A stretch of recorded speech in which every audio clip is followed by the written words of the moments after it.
Je n'avais pas vu l'intérieur de ma propre maison depuis des semaines. L'hôpital était devenu tout mon univers, le bip des moniteurs, la piqûre âcre du désinfectant, la douleur sourde des néons à minuit. J'étais là pour chaque respiration, chaque changement de perfusion, chaque prière murmurée pendant les heures de visite. Mes repas provenaient de distributeurs automatiques. Mon sommeil n'était qu'une suite de siestes agitées sur des chaises en plastique. Mais je suis restée, parce que quand on aime quelqu'un, qu'on l'aime vraiment, on est présent, peu importe la difficulté, peu importe la durée. Il disait toujours que sa mère représentait tout pour lui, et je le croyais. Alors, quand elle est tombée malade, j'ai pris les choses en main sans hésiter. Je pensais que cela signifierait quelque chose pour lui, qu'il verrait l'effort, la loyauté, que peut-être après tout ce que nous avions construit, il serait là pour elle aussi. Pour nous. Mais il l'a à peine fait. Une visite rapide par-ci, un baiser sur le front par-là, toujours pressé de repartir. Je lui ai demandé de rester une nuit, juste une, mais il a dit que le travail ne le permettrait pas. J'ai eu confiance, parce que l'amour c'est la confiance, jusqu'à ce que ça ne le soit plus. Ce soir-là, je cherchais juste un chargeur. Son sac était ouvert. Son téléphone s'est allumé dans la poche latérale. Pas de code d'accès. Juste un message qui m'a frappé comme une gifle, la nuit dernière était parfaite. Quand est-ce que tu lui dis ? Mon cœur s'est serré. Je n'aurais pas dû appuyer dessus, mais je l'ai fait. Et ce que j'ai vu, ce n'était pas une aventure sans lendemain. C'était une toute autre vie. Des messages, des notes vocales, des photos, des promesses. Pendant que j'étais ici à récurer le vomi des draps d'hôpital, il était dehors à se créer des souvenirs avec quelqu'un d'autre. Je suis restée assise là, je ne sais combien de temps, à fixer son écran comme s'il allait s'excuser si j'attendais. Chaque message que j'ouvrais ébréchait quelque chose en moi dont je ne soupçonnais même pas la fragilité. Son nom était enregistré avec un cœur. Il y avait des photos, des selfies dans des chambres d'hôtel, des dîners à la plage, elle portant la chemise que je lui avais achetée pour Noël dernier. Je n'étais pas seulement remplacée, on se moquait de moi. Et le pire ? Il ne se cachait même pas. Enfin, il ne pensait pas que je regarderais un jour. C'est dire à quel point il était sûr de moi, de mon aveuglement. J'ai voulu crier, l'appeler, exiger qu'il avoue tout, là, maintenant, pendant que je tenais la main froide de sa mère, mais je ne l'ai pas fait. Je ne pouvais pas. J'ai regardé la femme allongée dans ce lit, fragile, inconsciente, ignorante de tout, et je l'ai choisie. Je l'ai choisie elle, plutôt que ma douleur, plutôt que ma fierté. Je me suis essuyé le visage avec la manche du sweat à capuche que je n'avais pas quitté depuis 2 jours et j'ai continué à m'asseoir à ses côtés comme si de rien n'était. Car pendant qu'il rompait ses vœux, moi, je tenais les miens. Mais quelque chose en moi a changé cette nuit-là. Pas seulement émotionnellement, physiquement. C'était comme si mon corps s'était endurci. Comme si mes os avaient cessé de dépendre de lui pour se sentir entier. J'ai commencé à bouger différemment, à parler moins, à observer davantage. Chaque fois qu'il m'envoyait un texto avec une excuse pour ne pas pouvoir passer, je souriais à l'écran comme si je le croyais. Il ne savait pas que je savais déjà, et je n'allais pas le lui dire. Pas encore. Les jours passaient, mais le temps semblait déformé. Je continuais à faire ce que j'avais toujours fait, ajuster les oreillers, vérifier la poche de perfusion, réchauffer la soupe que sa mère pouvait à peine avaler. Les infirmières ont commencé à m'appeler, la famille, et je les ai laissées faire. Parce que dans cette chambre stérile et sans fenêtre, j'étais la seule à ne pas l'avoir abandonné. Lui, en revanche, était devenu un fantôme. À peine un texto, rarement une visite. Et quand il se montrait, il agissait comme si tout était normal. M'embrassait sur la joue, demandait des nouvelles de sa mère, disait qu'il était débordé. J'hochais la tête à chaque fois, comme si je n'avais pas vu chaque mensonge écrit en 4K sur son écran. J'ai commencé à tout documenter, pas seulement la liaison, mais les schémas, les transferts d'argent, les appels passés à 2 heures du matin, la façon dont il avait commencé à mieux s'habiller, à se soucier plus de son téléphone que de sa femme. Je ne rassemblais pas de preuves pour me venger. Pas encore. J'avais juste besoin de le voir de mes propres yeux, de me convaincre que je ne réagissais pas de manière excessive. Parce que pendant des années, on m'avait appris à douter de mon instinct, à ne pas faire toute une histoire pour rien. Mais ce n'était pas rien. C'était un homme qui se construisait une vie dans mon dos pendant que je veillais sur la sienne. Et pourtant, je continuais à prendre soin d'elle. Je continuais à plier les cardigans de sa mère, à lui brosser les cheveux, à lui murmurer des nouvelles qu'elle n'entendait peut-être pas, mais que je partageais quand même, parce qu'à travers tout cela, elle était toujours innocente. Et j'avais encore une vérité à affronter, qu'est-ce que je ferais quand elle ouvrirait enfin les yeux, quand elle se réveillerait enfin? Ce ne fut pas un moment de film dramatique. Ses paupières ont battu, sèches et confuses, et elle a murmuré mon nom comme une question. J'ai souri, non pas parce que je ressentais de la joie, mais parce que c'était plus facile que de laisser tout le reste déborder. Elle ne savait pas encore, pour lui, pour moi, pour la femme qui pensait pouvoir entrer dans ma vie pendant que j'étais occupée à sauver la sienne. Je l'ai aidée à boire de l'eau, j'ai arrangé ses oreillers, et j'ai enfoui la vérité au plus profond de ma poitrine comme un secret que je n'étais pas prête à partager. Il ne s'est toujours pas montré, a prétexté une urgence client quand je l'ai appelé pour lui dire que sa mère avait repris connaissance. Elle a cligné lentement des yeux pendant que je mettais le téléphone sur haut-parleur, écoutant sa voix parler d'échéances et de réunions. Elle n'a pas dit un mot, m'a juste regardé. Et dans ce regard, j'ai senti quelque chose changer. Ce n'était pas de la confusion ou de l'inquiétude. C'était de la reconnaissance, comme si elle savait que quelque chose n'allait pas. Peut-être était-ce ma façon de trop sourire, ou comment ma voix s'est brisée quand j'ai dit « tu lui manques ».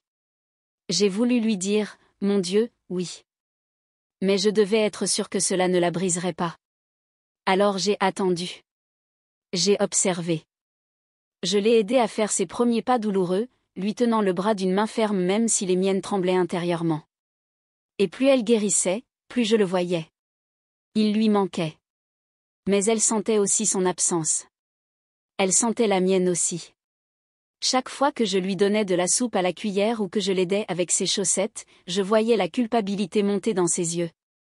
Pas pour quelque chose qu'elle avait fait, mais pour ce qu'elle commençait à soupçonner. C'était un jeudi matin quand je l'ai enfin dit à voix haute. L'air était lourd de ce silence d'hôpital, celui qui rend même les murmures trop sonores. J'étais en train de l'aider avec son plateau de petit déjeuner tiède quand j'ai levé les yeux et dit « il a une liaison ». Pas de préparation, pas d'explication, juste la vérité, brute et silencieuse. Elle s'est figée, sa cuillère en l'air, puis l'a lentement reposée sans me regarder. Pendant une seconde, j'ai cru qu'elle n'avait pas entendu, mais j'ai ensuite vu ses épaules se soulever et s'abaisser comme une respiration qu'elle retenait depuis des semaines. Elle n'a pas demandé de preuves. Elle ne l'a pas défendu. Elle n'a même pas prononcé son nom. Au lieu de cela, elle a tendu la main et a touché mon poignet, ses doigts froids et tremblants. Je me doutais que quelque chose n'allait pas, a-t-elle dit, à peine plus fort qu'un murmure. Puis ses yeux se sont remplis, non pas de choc, mais de chagrin. Chagrin pour la femme à côté d'elle, oui, mais aussi pour le fils qu'elle pensait connaître. Je l'ai mieux élevé que ça, a-t-elle murmuré, plus pour elle-même que pour moi. Cela a brisé quelque chose en moi, car j'aurais pu gérer la colère. Mais ça, ce chagrin silencieux, c'était insupportable. Nous sommes restés assises en silence pendant un moment, pleurant toutes les deux des versions différentes de lui. Moi, le mari en qui je croyais. Elle, le fils qu'elle avait autrefois bercé pour l'endormir. Pas de cris, pas de drame. Juste deux femmes assises dans une pièce qui semblait soudain plus froide qu'avant. Je n'avais pas besoin qu'elle prenne parti, mais à ce moment-là, j'ai su qu'elle l'avait déjà fait. Et ce qui allait suivre n'allait plus être seulement mon combat. Après ce jour-là, quelque chose a changé entre nous. Il n'y a pas eu d'accord officiel, pas de vœux dramatiques, juste un silence rempli de compréhension. Elle a commencé à poser des questions douces. As-tu mangé aujourd'hui? As-tu dormi la nuit dernière? Mais en dessous, je savais ce qu'elle demandait vraiment. Est-ce que ça va, de porter tout ça? Ça n'allait pas, mais j'ai quand même hoché la tête. Et elle a commencé à le surveiller aussi. Elle a remarqué quand il n'appelait pas, remarqué quand il envoyait des fleurs au lieu de se montrer. Et chaque fois, je voyais un peu plus de sa foi en lui disparaître. Elle a commencé à faire des choses qu'elle n'avait pas faites auparavant, poser des questions sur notre compte bancaire, se demander à voix haute pourquoi le titre de propriété de leur maison de vacances ne portait plus que son nom. C'étaient des questions déguisées en curiosité. Mais je savais mieux. Elle creusait, discrètement, prudemment. Pas pour moi, mais pour nous deux. Nous n'avons pas parlé de vengeance. Pas encore. Mais je pense que nous ressentions toutes les deux la même impulsion, que s'il pouvait traiter l'amour comme quelque chose de jetable, alors peut-être avait-il besoin d'apprendre ce que cela faisait de perdre quelque chose de permanent. Un soir, elle m'a tenu la main, pas de cette manière douce et maternelle, mais avec une poigne pleine de feu.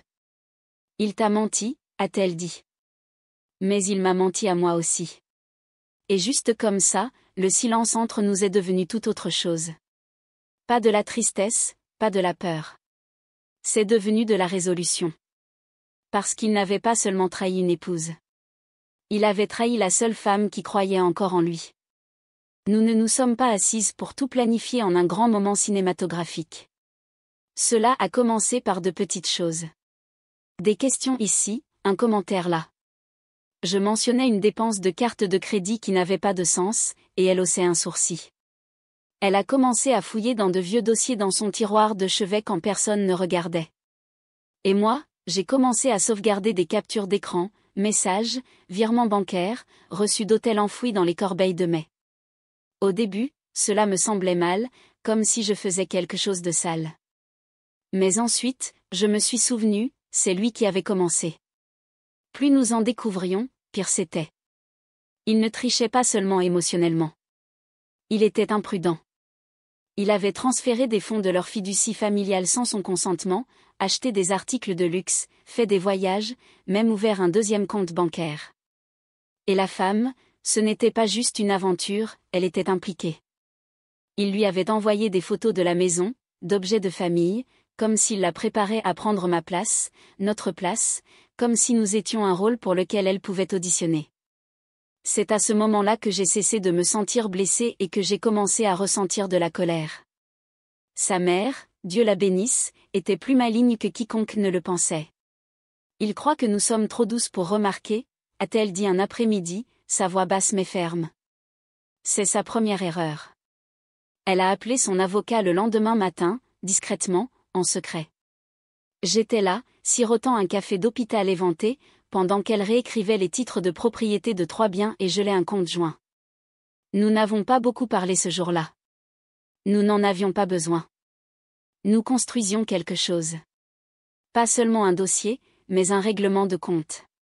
Je n'aurais jamais pensé être le genre de femme à agir en silence comme ça. Mais le chagrin a une façon de vous enseigner la stratégie. J'ai commencé à tenir un dossier sur un disque en ligne, protégé par un mot de passe, étiqueté d'un nom ennuyeux comme « Documents fiscaux 2019 ». À l'intérieur, tout. Chaque mensonge, chaque virement, chaque message qui commençait par « Tu me manques » et se terminait par « Elle ne saura jamais ». J'ai imprimé des sauvegardes et les ai cachées dans mes vieilles boîtes à gâteaux, celles qu'il ne touchait jamais parce qu'il n'aimait pas les sucreries. Approprié. Sa mère, pendant ce temps, jouait son propre jeu à long terme. Elle a parlé discrètement au comptable, posé des questions sur les parts sociales, les distributions et les clauses successorales. J'écoutais, apprenant un langage dont je n'aurais jamais pensé avoir besoin, dividendes, capitaux propres, restructuration d'actifs. Je pensais que construire une vie ensemble signifiait des listes de lecture partagées et des plans de vacances. Maintenant, je savais que cela signifiait aussi se protéger de la personne qui dormait dans votre lit. Il n'avait toujours aucune idée. Trop occupé à publier des photos filtrées avec des légendes comme « Le travail ne s'arrête jamais » et « La famille, c'est tout ». Il n'avait aucune idée que les 2 femmes qu'il pensait rester silencieuses pour toujours travailler en coulisses comme des maîtres d'échecs, calmement, méthodiquement, retirant chaque pièce de son échiquier. Et plus nous avancions, moins je me sentais coupable, parce que ce n'était plus de la vengeance. C'était une correction. Nous nous sommes rencontrés une fois chez elle, juste nous deux. Pas de mur d'hôpital, pas de moniteur, pas d'interruption. Elle a préparé du thé comme si c'était un après-midi comme les autres. Mais tout dans cette journée semblait différent. Il y avait un poids dans ses mots, une fermeté dans ses mains. Elle a sorti des documents, certains datant de plusieurs années, actes de propriété, accords de partenariat, même des notes de conversation qu'il pensait qu'elle avait oubliées. Il a été négligent, a-t-elle dit en faisant glisser un papier sur la table.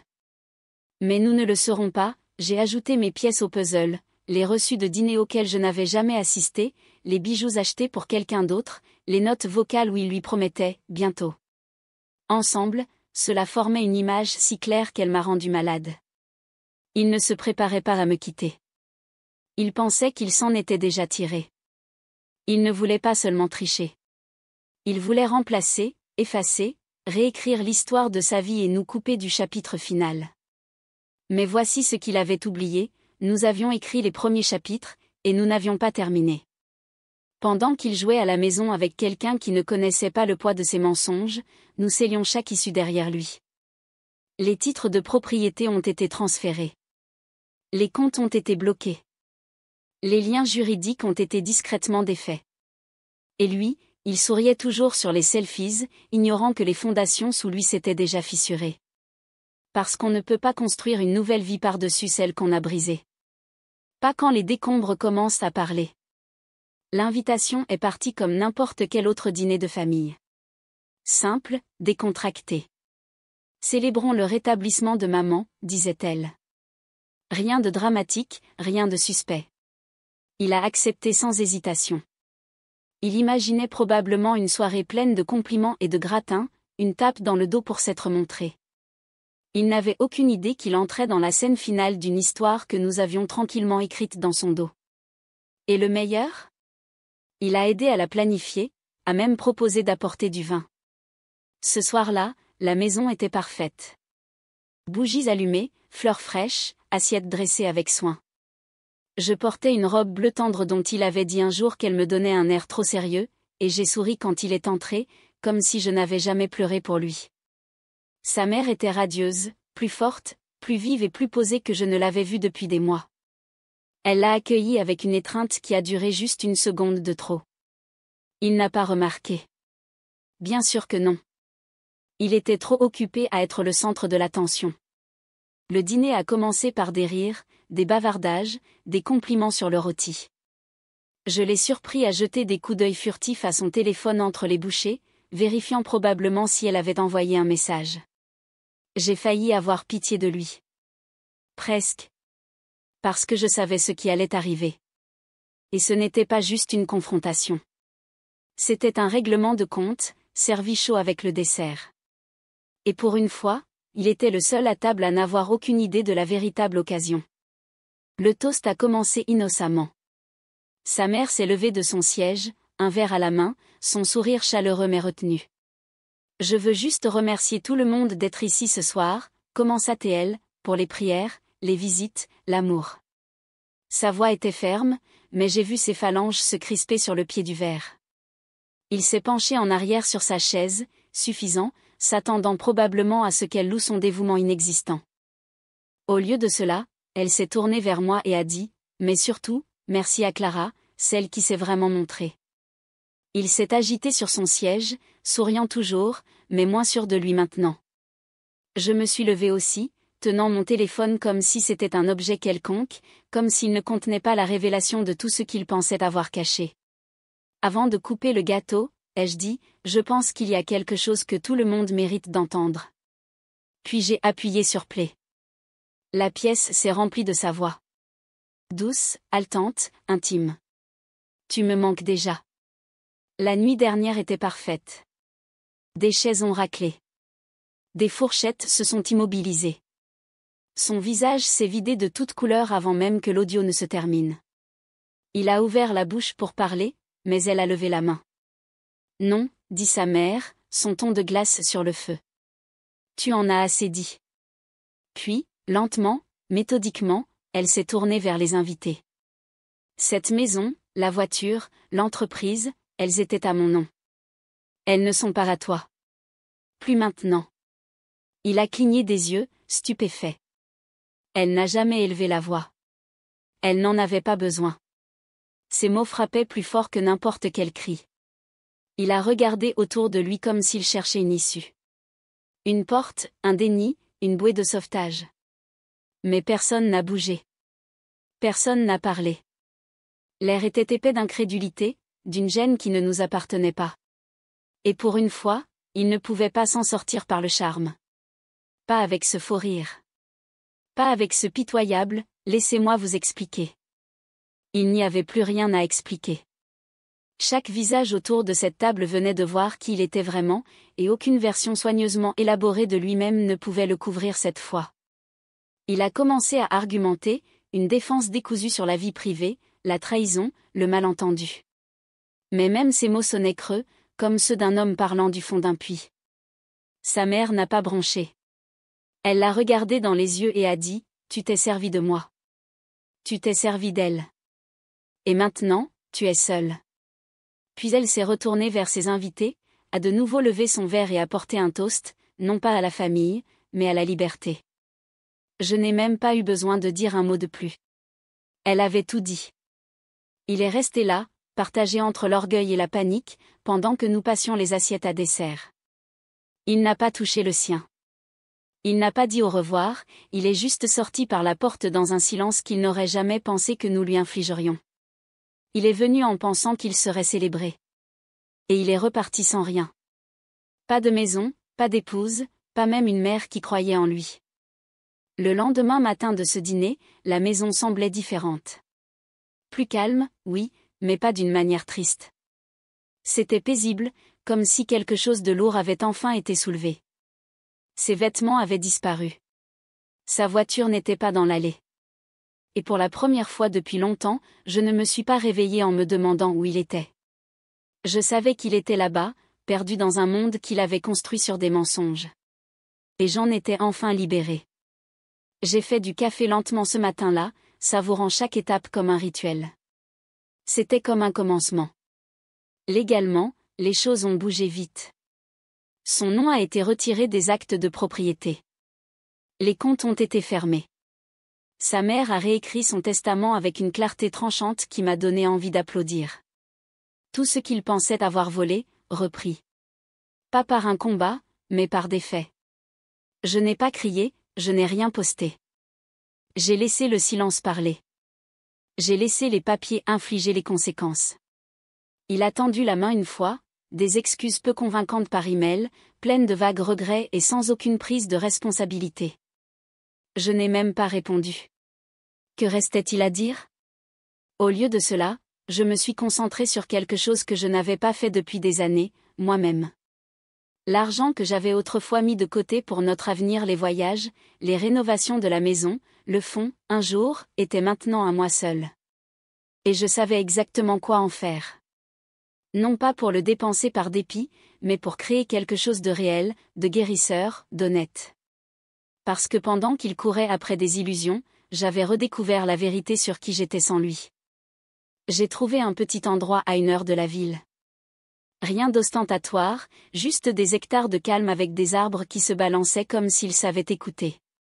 J'ai investi mon énergie dans la construction de quelque chose de nouveau, une retraite de bien-être, un espace où les femmes qui avaient perdu des parts d'elles-mêmes à cause de la trahison, de la maladie, de l'épuisement professionnel, du deuil, pouvaient venir respirer à nouveau.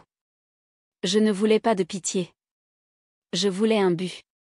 Je voulais prendre chaque morceau brisé de mon histoire et le transformer en quelque chose qui aiderait quelqu'un d'autre à se sentir entier.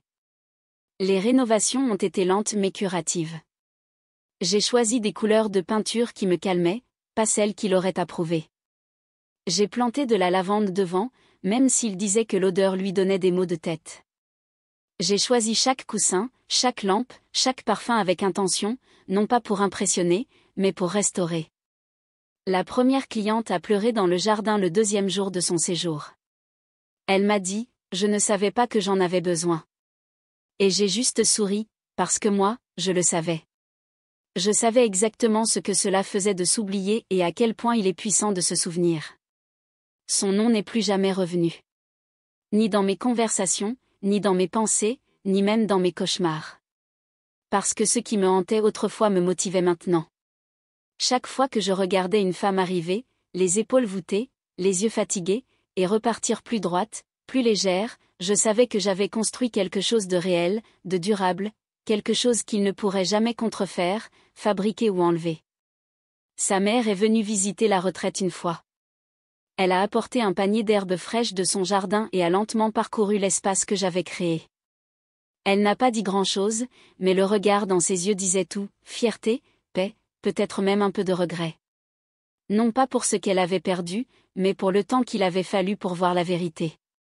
Nous nous sommes assises sur le porche, deux femmes qui avaient toutes deux été trompées par le même homme, et avons regardé le soleil descendre sous les arbres.